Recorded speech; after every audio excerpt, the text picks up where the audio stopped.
Kenyan Readathon. Kenyan reads. Sweet, sweet memories. I'm looking for a Kenyan quotation on reading that rivals this.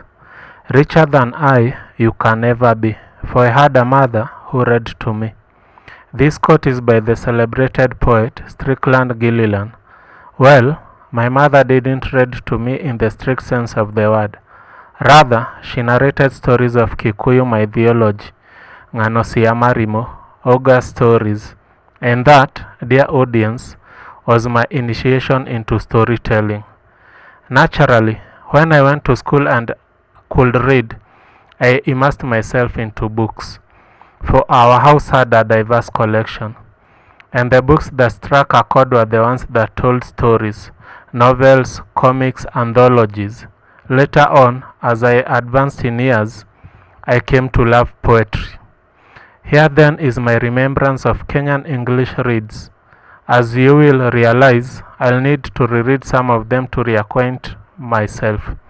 That said, they left an indelible mark in my life, and I really enjoyed them. My first love now, poetry. Professor Miriam Were, the celebrated medic, writer, and philanthropist. I don't know why I always equate her with the book where there is not doctor, but I'm sure of her poem, They Ran Out of Mud. There's a little hut built across from here. They have mudded 2 walls, and the rest stands unmade, for they ran out of mud. Kindly check the rest of her poem as well as other novels. They'll take you places. Our dear other professor, now governor, for that majestic county that is Kisumu Dala, or Kisumu Pacho, that glittering land that hosts the life-giving Namlolwe, and onwards into the river Nile, His Excellency Professor Anyang' Nyong'o's poem, Land, without equal. After I have communed with them, with dead men's ideas, Nyadiang comes to me, with accusing persuasion. His accolades are too many to mention here, but his writings are prolific, brazen, bold, political, and the daughter, the celebrated Lupita Nyong'o, takes after the father and the mother.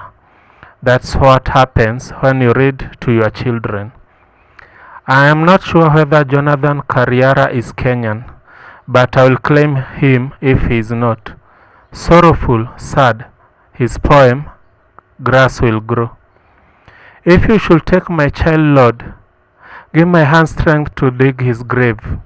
Cover him with earth. Lord, send a little rain, for grass will grow. And now that we are into sad and sorrowful, how about a freedom song? Marjorie Oludhe Makgoe haunts. Atieno washes dishes. Atieno plucks the chicken. Atieno gets up early, beds her sacks down in the kitchen. Atieno 8 years old. Atieno yo. Of course, poetry doesn't have to be all doom and gloom. That's where the venerated writer Modhoni Likimani steps in. What does a man want? These books or anthologies containing the same and other works by the same authors, you can get them at the Nuria bookstore, your #1 online bookstore. Next after poetry is short stories. I think my preferences are the short forms, then on to longer forms that are plays, novellas, novels, and serialized novels. Of course, from the onset, let's say that my short stories favorites of you are basically set books, for that's what was available then. Chameleon Second Delivery, Looking for a Rain God, Encounters from Africa, on and on. The most memorable of these, and such fine reading, Tekayo by Grace Ogot. As he was being dragged away, the old man kept on crying, Ate Mwango, Ate Mwango. What have I done? What have I done? Sam Kahiga's The Last Breath forever changed my perception of June and July. I get mildly depressed, but happy in August.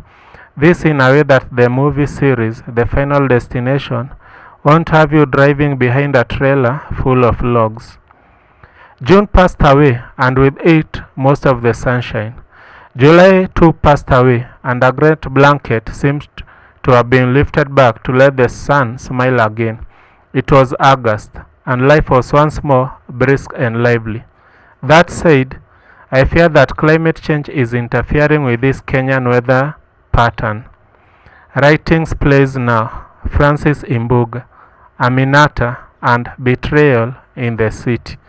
Ah, the wordplay, the idioms, the proverbs, the diverse themes. Says Dog, the sub-chief. Who is the sub-chief? A mouse does not share a bowl with a cat.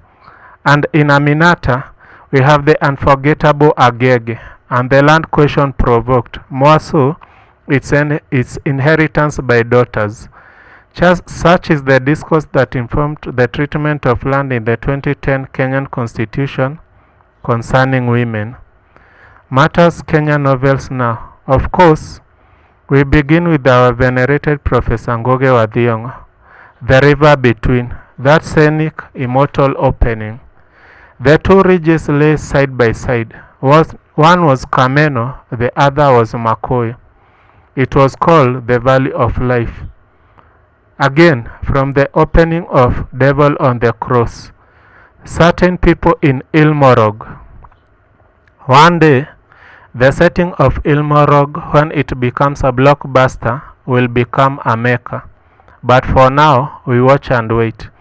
As a pioneer of political writings, Professor Ngugi's tribulations paved the way for the rights we enjoy as Kenyans, more so on freedom of thought, speech, and association. Otherwise, most of us present-day Kenyan writers will probably be imprisoned for sedition. Salute, Prof.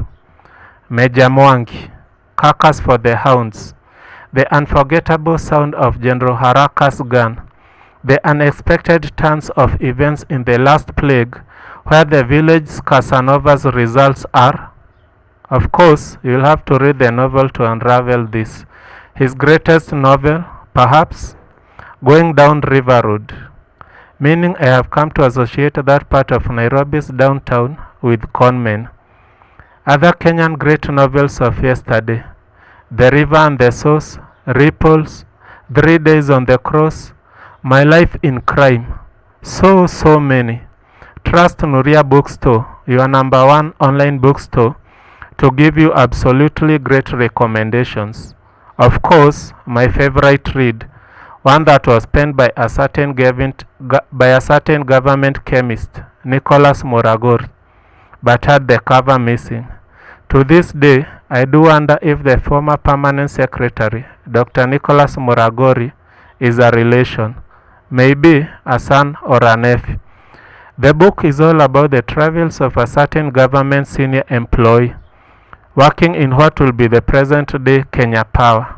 He has electricity cut off in his home.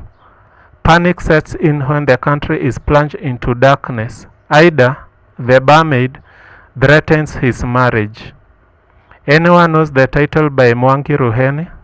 Could it be What a Life? Please do let me know.